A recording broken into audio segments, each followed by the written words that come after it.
What's going on, guys? Nice guy driver. Today is one of those days that it would normally be a big money day. It's raining here in Connecticut, at least in my area. I'm up here by Hartford. And people find it very difficult to even get Ubers on days like today because drivers don't want to drive in this mess. They just don't. Nobody wants to be out here slipping and sliding with these pickup trucks and these SUVs that drive like crazy people. It seems like they drive even faster in some cases. I don't know what they're trying to prove to themselves because they got four-wheel drive. I don't know what the problem is, but people, days like today, drive way too fast. Like, it's ridiculously fast for weather like this. You're supposed to slow down in weather like this, but it seems like these people speed up. I don't get it. But I'm going to talk a little bit about Uber, but I'm also going to talk about the future and what my real goals are. But it started with Uber and Lyft in a way. I left retail, and my last retail job, Bed Bath & Beyond, I left 2017. I forget what month it was. It had to be in the summer. Yeah, I think it was still summer. It might have been fall. I think it was about fall. Almost exactly 10 years. Because it was probably August or September when I joined the company. And I think it was around then when I left. Ironically. So, I leave my last retail job. And I'm not going to recommend doing this. I had a company set up for money we got from my brother's 401k, but we didn't know how to run a business. I'm going to be honest with you guys. I had no clue how to run a business. I had no idea. I didn't know what I was doing. And I'll lie to you if I said I did. And I want you guys, I'm telling you the story because I want you to really understand that being an entrepreneur is not easy. And anybody online that makes it sound easy, you should run. You should literally run. If they make it sound so easy that you could just take a course and be making 6 figures in a month, run.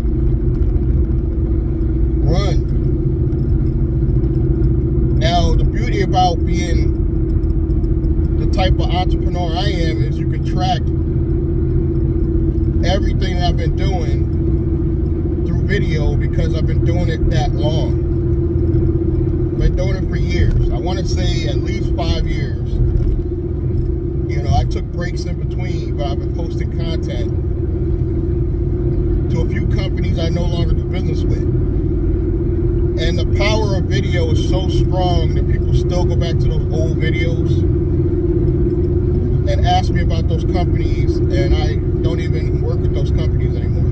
That's the power of video. But back to my story. I left retail 2017. I had a company set up. It failed. We did amount a lot of business credit, but because we didn't know about business management, very important. Linda Cameron was right when he said managing your money is important. He's absolutely right. And I might even go take his free course. Linda's got a free course on money management. You should take that. Anything free you guys need to take advantage of, but when people offer stuff free, a lot of times you guys don't even look at it. I'm offering a free membership. Free. Check the links below. Free. Everybody should be signing up for all the free information they can get. Why you guys are not doing this, I don't understand. And stop with the fake emails. It's not going to hurt you to put a real email address in, so you can not only get the information, but you can learn what we're doing. You can learn. So I'll recommend other people's free content all day. But back to my story. So I ran across Uber. I want to say first a guy from FedEx mentioned it. I didn't take him serious. I should have signed up the minute he mentioned it, because I was still working at Bed Bath when he said, maybe you should check this out. I didn't check it out. I waited until after I was gone, left Bed Bath. We had so much money in the bank because we didn't know money management. We had like $60,000 liquid cash to put into our business. We felt like that was going to last forever. And of course, everybody chimed in after the fact, after we messed up the money. You could have did this, you could have put down payment on the house, you could have did this, but nobody was there when we needed them. So we didn't spend the money right away. The money probably lasted us, I want to say 2 years, 2.5 years. So not like we blew through the money right away, and I was generating some money online, but it was like, maybe $100 there, $200 there. It was really coming in slow. But I was always doing video, because I knew one day that video was going to help me become my plan for the future. I always knew that making content was going to be my backup plan. So I continued doing videos. I should have did it every day, guys. That's my only regret, that I didn't continue doing content every day. Those times where I stopped posting content for months. That's my one regret. I should have continued nonstop posting, but I didn't. But a part of me still knew that video content was going to play a part in my future. So we really were doing okay for a while. And then it got to the point where I'm living with family at the time. So I'm living in this house in Waterbury. We had our own house. We're renting a house, but it was pretty decent for Waterbury. It was in a decent neighborhood. The particular neighborhood I was in wasn't a lot of crime. So for Waterbury standards, it was a higher end neighborhood. Everybody in my family just decides they just want to stop paying rent. And this is the issue where sometimes you work better with strangers than you do family. And I'm going to fast forward at the end and let you know what I'm doing now with strangers, that it'll make sense later. Everybody just want to stop paying rent. My grandmother dies, which was, her Social Security was also in the pot. And this was a decent house. It had a big yard. We had a garage. We had parking for my brother's car, without blocking the garage. Our neighbors were friendly. We had these white friendly neighbors that when the snow was bad, they would come over and use their snow blower and just not even ask, just start doing it for us. In Waterbury, which is shocking. I don't even think if I go back there now, it'd be that nice. So everything's going good. We're mismanaging money. We're doing exactly what Glendon Cameron is talking about, smoking weed. Worrying about Big Booty Betty. And on top of it, the icing on the cake is my kid's mom got on drugs heavily. I'm talking heavily, to the point where she started stealing from me.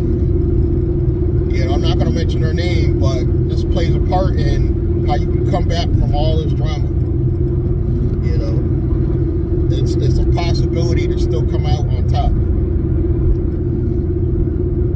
I got her out of my house. Thank God my kid's grown by this time. My kid's like 18 at the time, somewhere around there. So she was in college. So she's college age. I didn't have to really worry about her. But she had 2 younger siblings, not by me, that had to feel the brunt of what was going on with that situation. And the family just started deciding nobody wanted to pay. I basically put my foot down with my brother because he's used to me like bailing him out to the point where I would figure a way out of all our jams and he would just automatically come live with me. And I was like, nah, I think this time we should go our separate ways. So he ended up finding a room. To this day, I think he's still in Waterbury, in a room or at least a small apartment, and probably not one of the better neighborhoods, you know. And this particular brother, I got 2 brothers I don't particularly talk to. He doesn't want to communicate with anybody. I don't know if I'm partly to blame for that, I'll be honest,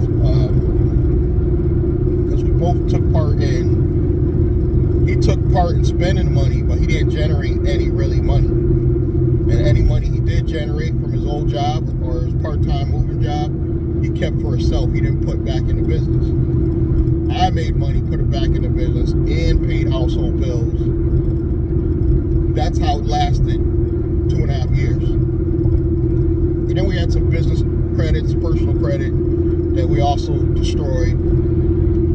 And this was funny. I called a online business coach, somebody like myself, called him up, and he actually contacted me because he liked my video about getting people signed up on Uber, because he wanted to figure a way he could start a business and get convicted ex-criminals jobs driving, which we know we can't do that because of they need background checks. But he was calling me for that. And he was one of those people that gets high-end business people credit. He would send you the resources and get you in the high-end lines of credit. And he told me what I did with my credit, because I was telling him I'm taking my credit to help my brother's credit so that later he can help the business get more credit. And when I taked on my credit card, he said, "Oh, you did a kamikaze." And I never heard nobody call it that. And it just sounded really bad. You did a kamikaze. It's where you just use up all your personal credit. But most people that do that, they do it like for a real estate deal or something like that. This is why money management's important. Because if I had the proper money management, we would have had real estate. We would have had a business actually generating revenue. But I learned from these lessons. As long as you're learning, I think it's okay to make some mistakes. I really do. And you're gonna make them. You're gonna make mistakes in business. I don't care how smart you are. You're gonna make them. You know, it's just how bad they are. And can you come back from that? So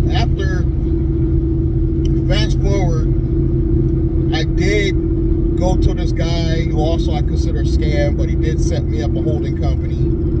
E. Dean Cole, I got a whole story on him. So fast forward, I do have an active holding company, is where I do basically my affiliate marketing stuff.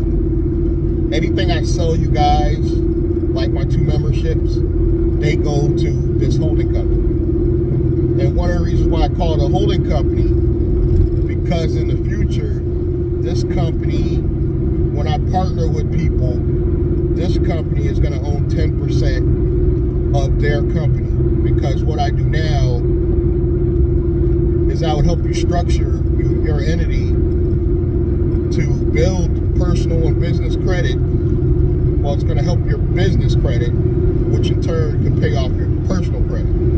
But I help you set all that up, and I give you a discount if you give me 10% ownership, and that'll be in this holding company. But fast forward, I'm working on a whole holding company that is eventually going to own the media end of everything I'm doing with all these videos. I got 5 years worth of videos, guys. 5 years. That's the dedication you got to have to building a real business. And fast forward to now, I'm just starting to get some traction in the affiliate marketing space. I'm starting to sell memberships, courses. You know, it's a slow crawl, and I'm not making enough where I can say it's equal to a full-time job yet, but it will, because I have a plan. And one of my plans was, back to the story, I started doing Uber after everybody left the house. Too little, too late. I want to say I started right after that in about 2018. I'm sorry, guys, I go back and forth. But about 2018, I started driving for Uber, but it was too little, too late. So I wasn't able to pay the rent off myself. But I did learn a lot about people, and I also learned that I kind of like driving. You know, there's bad days, and this is 2018, guys, so you got to keep in mind we're getting paid more. The only thing that bothered me is we had no clue where we were going, and every time I got a New York trip, I didn't want to never do those. I would have to turn the people down after I get to their house, because there's no upfront destination. I know this is ridiculous. I know, I get it, guys. It's ridiculous. That why we didn't have this information from jump, I don't know. But back then, you had no clue where you were going. None. But the money was better. It was a flat per mile, per minute rate. You know, probably $1 something in most places. And we still complain, because I'll be honest, we complained even back then, because it just seemed like it went from Uber at 20% to 30% in a lot of areas very quickly. You know, and you got to remember, Uber was around for a while, probably 2010, but it really didn't get to Connecticut until like 2016, 2017, really late. So we were just figuring this stuff out. Quote me if I'm wrong, but I don't think it even hit Connecticut until probably 2016. I don't think it came before then. But there was a lot of people driving back in 2014. I get that. But fast forward, it was somewhat enjoyable, except for not having that information to make real independent contractor decisions. But I felt like a business owner. Now, fast forward to the pandemic, and some people aren't going to like hearing this, but the Trump administration, they started with the grant stuff, but they were basing the EIDL program on the net, which most Uber drivers, after deductions, were broke. They made zero. It wasn't until the Trump administration went out, the Biden administration came in and started making changes, and one of the changes was they made that on the gross. And when I say for the first time they considered Uber drivers business owners, a lot of people in the comments say, no, that we've been business owners. We were independent contractors. I understand that part. But the government never considered Uber drivers actual regular businesses, like as if you set up your own LLC and had a regular business. They didn't consider that until the EIDL program, where they were going to say, we're going to treat independent contractors exactly the same as the business owners. And then that would make it easier for people to get this money based on the gross, not the net. So I was able to legally also get the PPP, which they probably normally would not let Uber drivers get the PPP legally. But legally, they changed the rules last minute so that Uber drivers could apply for PPP. And so while all these people are out here scamming, I legally was able to get probably $77,800, I believe, for the PPP. I did get a loan. I think my loan was about $70,000 that I'm still paying off. I did get a grant that I did not have to pay off. And then, mind you, this is not all at once, because if it was all at once, my life would be even better. But it wasn't all at once. It was literally over the 2 years that this money was coming in as I'm spending it.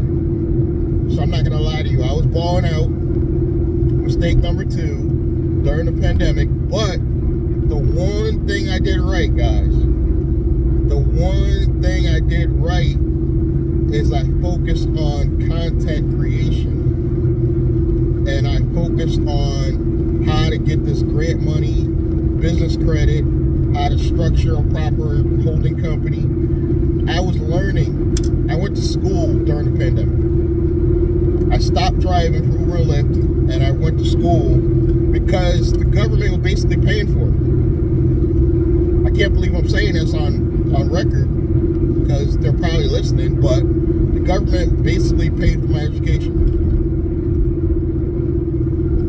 So while I'm getting this government money, I got the $70,000 loan. I got $10,000 grant I don't have to pay back. I got the $5,000 grant I didn't have to pay back. And then they also waived my PPP.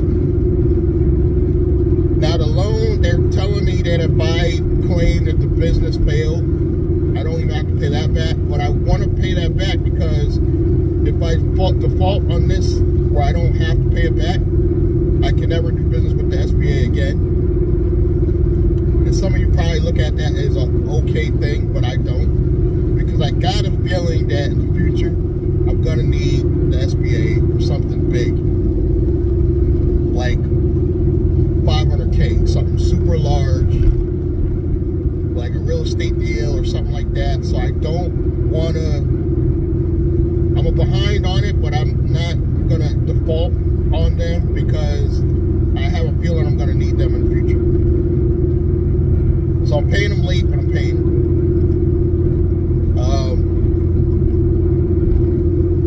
And I was so excited to get the PPP where I didn't have to pay that back.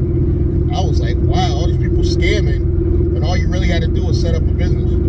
Well, in that case, I really had to set up a business because all this money I was getting was in a sole proprietorship in my own name. So this wasn't even an LLC.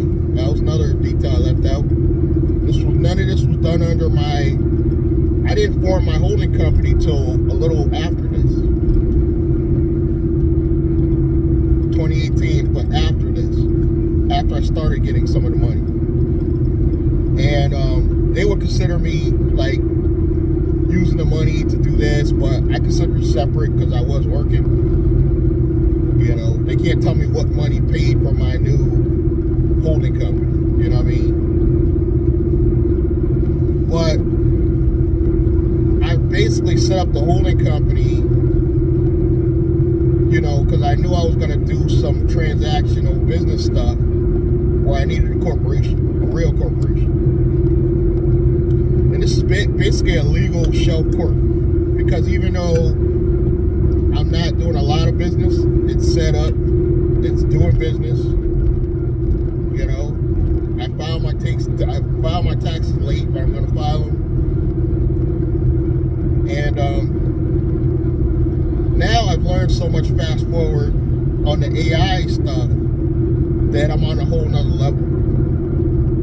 And I'm starting to get more affiliate dollars coming in because the AI is helping me with the content creation, which was a major stumbling block for me, because even though I can come up with ideas all the time for videos, like every now and then you need help coming up with a good title, a good SEO title. ChatGPT can help you with that. You need a good thumbnail idea. You can basically go to ChatGPT and ask it to give you an idea for a thumbnail, give me an idea for a video. It has it. And I just realized something too. I didn't mention this in any other videos lately. I've been dabbling with the AI stuff, and I've been dabbling with the Google Bard, B-A-R-D, and I did an idea for a video because I thought it would be more relatable to now, because they're saying ChatGPT 3.5, which is the free version, is outdated. But all I did is put a title from a current story, and I put it in Bards and said create a video based on this story, and it really wasn't that good, my personal opinion. I went back to ChatGPT, and this is the free older, quote unquote, the older ChatGPT 3.5, and said write a YouTube script based on this current story, and it did a better job than Bard, that they said it was more up to date. So what that means is, if I pay for the pro version of ChatGPT 4, and now that this is current news with the Dolly is basically like Midjourney, the version of Midjourney that they made. Now that's incorporated with ChatGPT, with the pro version. So I'm thinking, if I just go ahead and pay for the pro version, I will have access to some of the best pics that you don't have to pay nothing extra for. It's basically Midjourney quality pictures and the best up-to-date quality information with ChatGPT 4. So if you ask me, whatever they're charging, I want to say it's like $20. It's actually worth it. It's actually worth it. Now I see why people are paying for it. The pro version will be worth it because you'll also be able to write longer scripts, longer ebooks, better blogs. So I'm really deciding right now, while I'm talking to you guys, that I think I'm going to go with the pro version of ChatGPT 4, because, like I said, I don't need Midjourney. Midjourney's cool, but I don't want to pay for it. And it seems like you got to pay for it to get the best use out of it. And if I can kill two birds with one stone by paying one membership, I probably would rather go with ChatGPT 4, and then I'll also get the Dolly 3, which is their latest image generating software. It's already built in OpenAI's ChatGPT 4, but I believe it's only on the pro side. And then, of course, if I find an affiliate link, or I get an affiliate link, you guys will see it, because that's how I generate money for my holding company. I don't really do business directly with the general public, but it's more like a B2B situation, because you guys buy from the company, but I get paid from the company. I don't get paid from you. And that's why I don't sweat you guys to sell you anything. But it's crazy to me that I'm selling a free membership, and like 2 people signed up so far. 2 people. Out of all the people that watch my video, 2 people signed up. It's crazy. But back to my story. Now I'm back to, fast forward to now, pandemic is keep making content. Use AI technology to improve your content. And now there's actually, I'm not going to give up a platform that I'm going to use, but there's a AI platform out right now. There's an AI platform out right now that you can run an entire AI business with two things, with this company and ChatGPT 4. It'll literally give you scripts in every language, so you can do the same version of a video but in a different language. This is game-changing stuff here, guys. So you could basically have a marketing company. Let me give you an idea for a business right now. You do a media marketing company. You give it a very generic name. You know, don't make it your last name. If you want to get creative, use your initials of someone else, not yours. Like your kids' initials or something else if you want to be creative. Black people are so creative. I know they're going to want to do that. Very generic though. Don't put what the business is. If you need an ending title for it, put just business or, you know, enterprises, whatever. But don't be specific on what it does. Like I would never say landing transportation.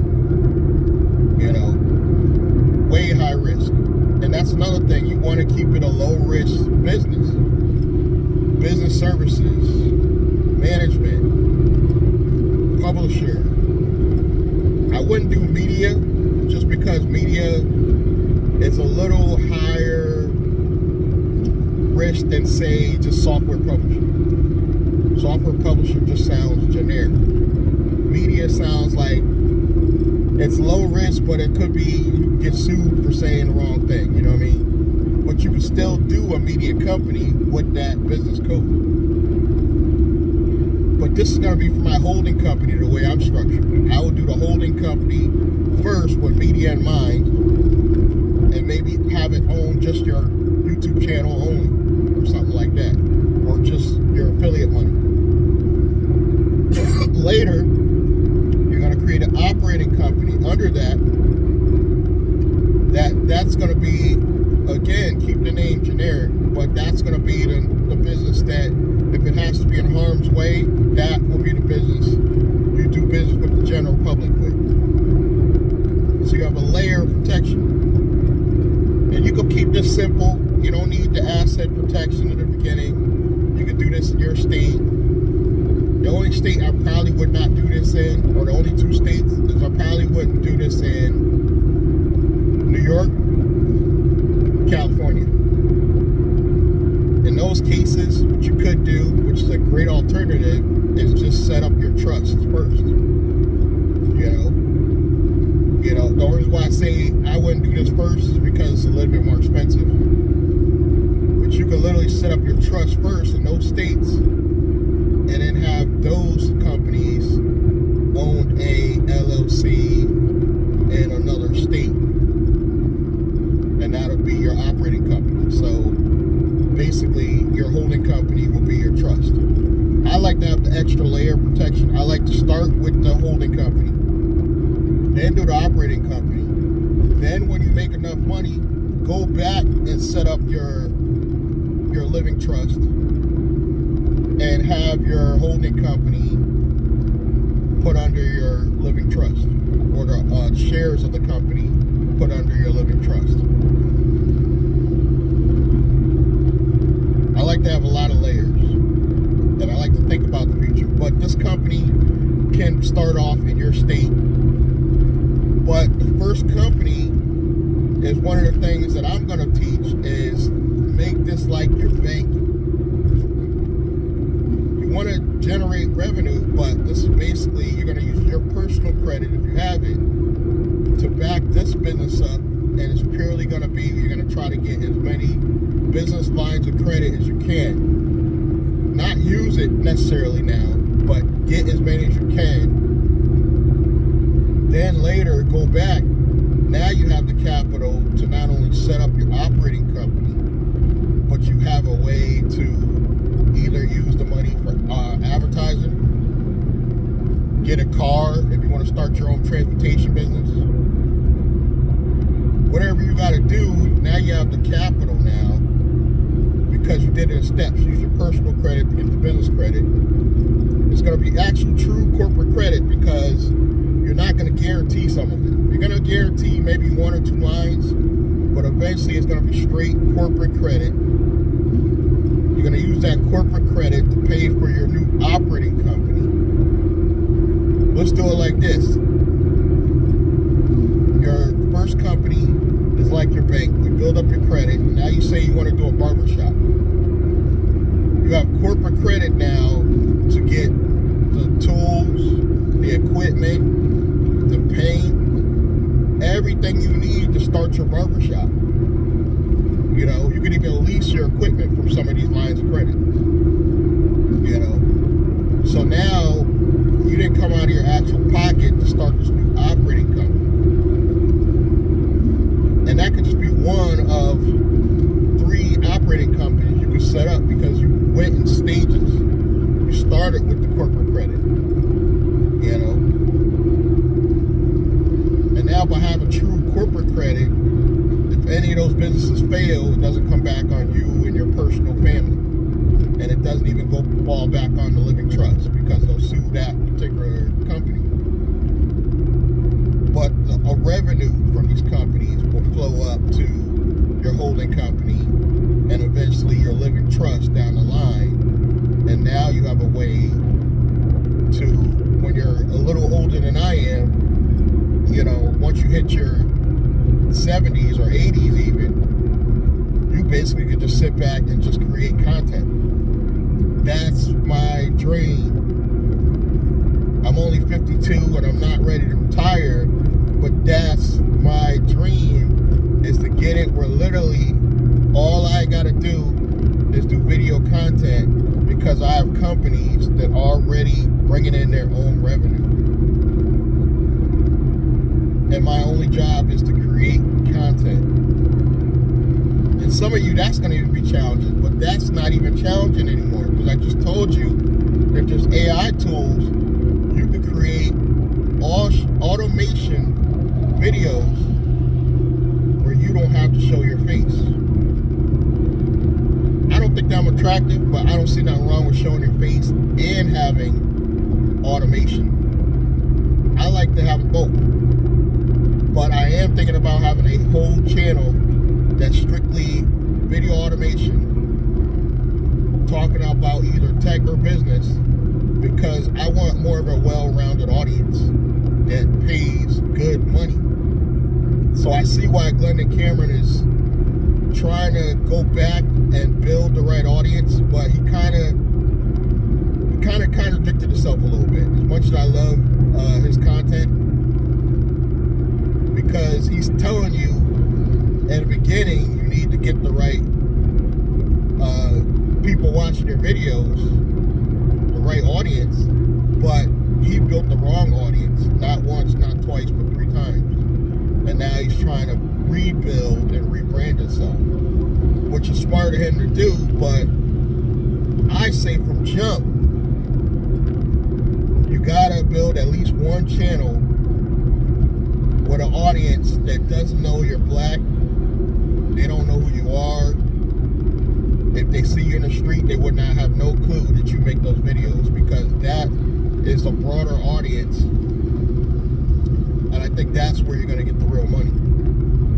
So I am working on a channel that's only automation, but right now my 5 channels that I do post on, they actively are some videos me, some videos you'll see other people, some video will be automation. I'm dabbling with all of them, but I'm not worried about AdSense money neither. I don't care about AdSense money because you're getting affiliate dollars. Some people are going to look in those description boxes under your videos and they're eventually going to buy, because if you're offering tools that can help them build their online business, like I do in the links below, plenty of AI tools to help you build videos without showing your face. They're eventually going to sign up. I'm getting them on Pictory, Opus. Check that out. And there's going to be a lot more. There's going to be a lot more AI promotion videos.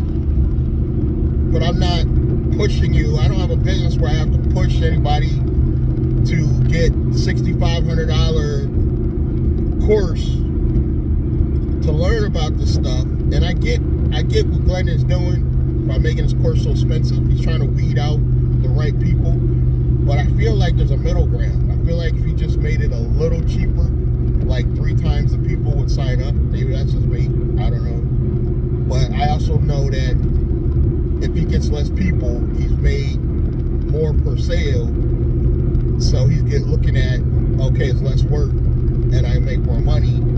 But it's got to be a middle ground somewhere where your price is high, but it's still low ticket enough to double the sales. But who am I to tell somebody that is a millionaire how to run their business? I would never do that. Some of you guys are so nasty, you'll get right in the comments and tell them to his face. I would never do that. You know, I do admire his business savvy. I know some of you don't like him. Talking about Glenn the Camera. Some of you guys don't like him because of, you know, the situation where he did the video about the young girl. But you can't take away from his business knowledge. You know, and he did that video comparing himself to R. Kelly, which was not the smartest thing to do. But let's give R. Kelly, you know, use R. Kelly as an example.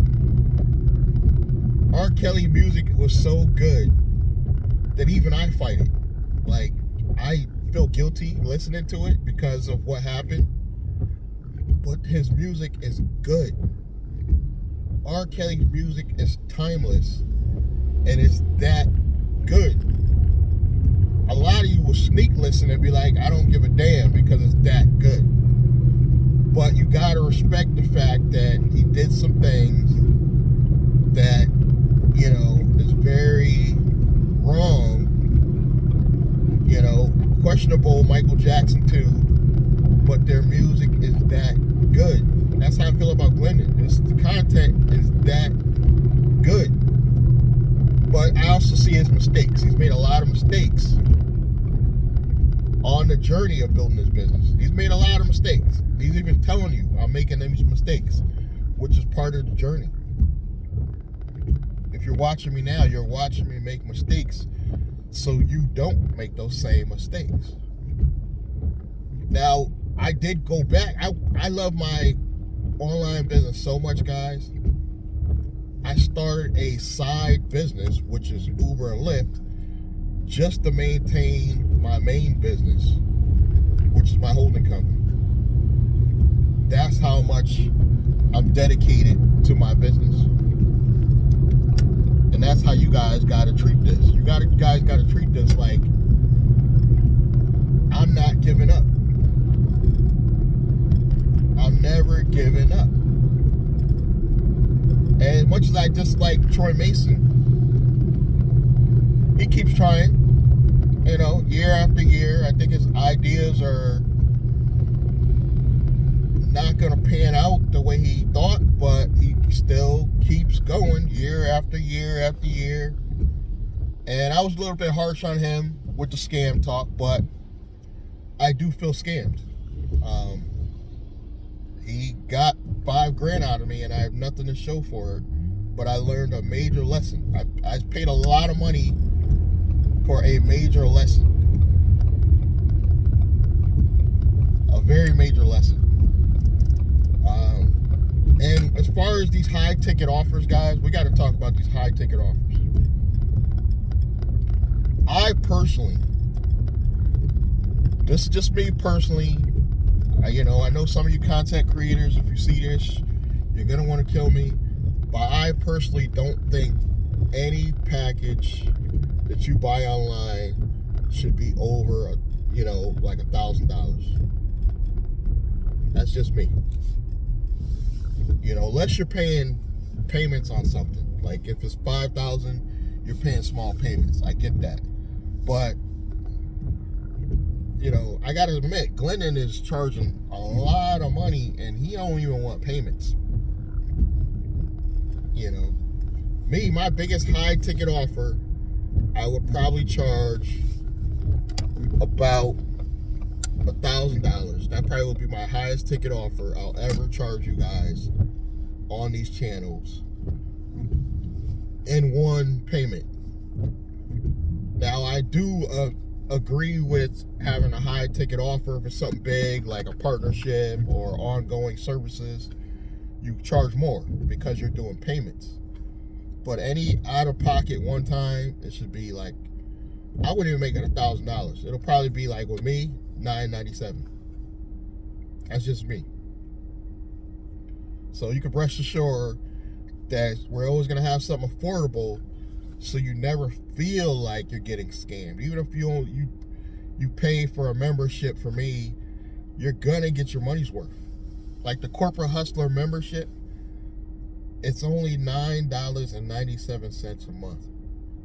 You are guaranteed to get your money's worth. Guaranteed. And I don't say that lightly, because I'm seeing people with the information that I'm going to give out in this membership, and it's going to be like some law firm stuff. So it's going to be like some legal advice on top of some real great business ideas that you guys can start today and start getting some money today. Like PayHip. PayHip is like Patreon. I just like it. It's kind of like more like Kajabi, but free. You can do PayHip free, and they're going to charge you the same percentage as Patreon, but I feel like it's a little bit more versatile because it's like Kajabi. It gives you a lot more creative ways to put some stuff together. None against Patreon. I have one of those too. But I feel like this is the future. This AI technology has allowed each and every one of us, regardless of your age, to create or give it the image of a major corporation. Because you literally could set up your own media company. And like I said, I got this one company that I don't want to reveal, that I can literally run my whole AI agency through this one AI tool. And it's already got Chat GPT built in. So actually, now that I'm thinking of it, I could actually just... No, I still need Chat GPT 4 because it has the DALL-E 3. But this company I'm thinking of already has Chat GPT 4 built in. So technically, if you don't care about DALL-E 3, you could just pay for this. And it gives you the ability to do blogs, do content in other languages, any content writing you need to build out your media company or brand. And I could use this to repackage and build a media marketing company with this one tool. And I'm going to have several. So I'm going to use Pictory, Opus, a couple I'm going to list below this video. There's going to be more in the future. I'll probably come back to this video and list them below. So just keep watching. Check out the free membership. There's a free one and there's a paid one. Check those out, links below.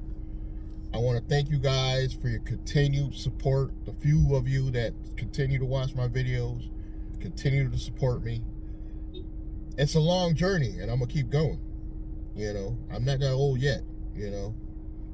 And hopefully I got 20 more years of just making content for you guys before I feel like, you know, I'm good. You know, and that's just going to be more content to put on more platforms, you know, to once I get to my Opera. I even got the company that I'm going to use for my OTT platform to hold my videos where they're embedded, you know, and I actually own the video. So if YouTube goes down tomorrow, eventually all my video content will be on this platform and still making money. And that's probably not going to be no more than like $9.97 a month. And you're going to get all my stuff as well as stuff from other people that I admire and I watch and I love their content. I'll get little snippets here and there. You know, we'll try to make it legal so they don't sue me down the line. You know, shorts, really quickly before I go, just by making shorts, I've improved my viewership on all my channels. That's just a little hint for you. But again, thank you for your support. Please, if you haven't already, I know for a fact some of you haven't subscribed yet. Please subscribe. Give me a thumbs up. Check those links below. And I'm going to see you guys in the next one. Thank you very much.